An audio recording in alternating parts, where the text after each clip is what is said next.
of what we need to say. Mrs. Andreasen, you have the floor. Thank you, Chair.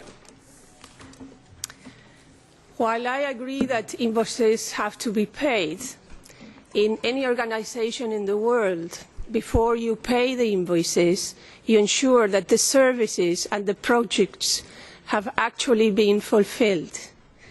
In this case, we are not sure about this because invoices are being requested throughout ministries, throughout the countries, to be able to keep the money that was set out in the Multiannual Financial Framework.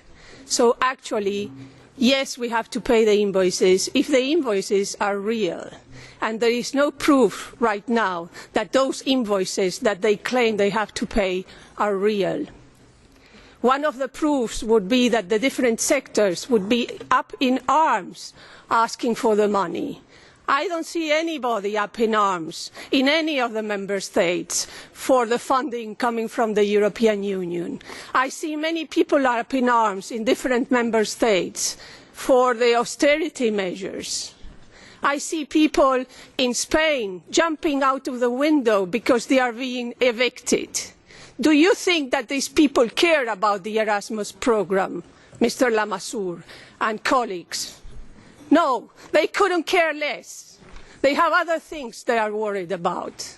We are here very worried about getting this money, but the money we are trying to ask the member states they need for internal purposes. We should allow them to use this for their national purposes.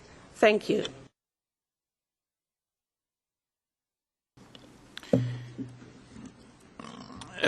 Madam Andreasen. Mrs. Andreasen, we have here in this room people who are more qualified than myself and you probably to speak to the subject of Spain. Now, countries including your own are refusing to pay 1.5 billion out to Spain. That's EU money that's owed to Spain. And even the United Kingdom is not questioning that amount.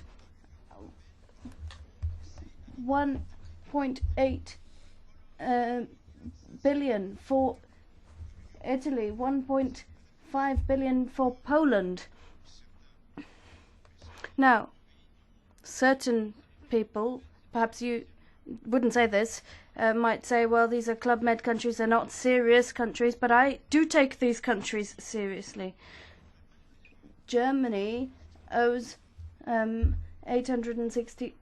is owed 869 million. So this is the situation. I've asked the ministers, I've questioned them. The ministers themselves were there. I asked them about the 9 billion. I asked them, does anyone here question the accuracy of these numbers and the accounts? Nobody questioned them. No one questioned those figures. So, Mrs. Andreasen, the situation we're going through now shows very clearly that despite the efforts we've made on verifying the figures and ensuring that then they cannot be questioned, we still have a problem that's not solved. And we need urgently a solution to be worked into our final agreement. And we've discussed it in the coordinators' meetings and in the Budgets Committee. Sidonia, you have the floor.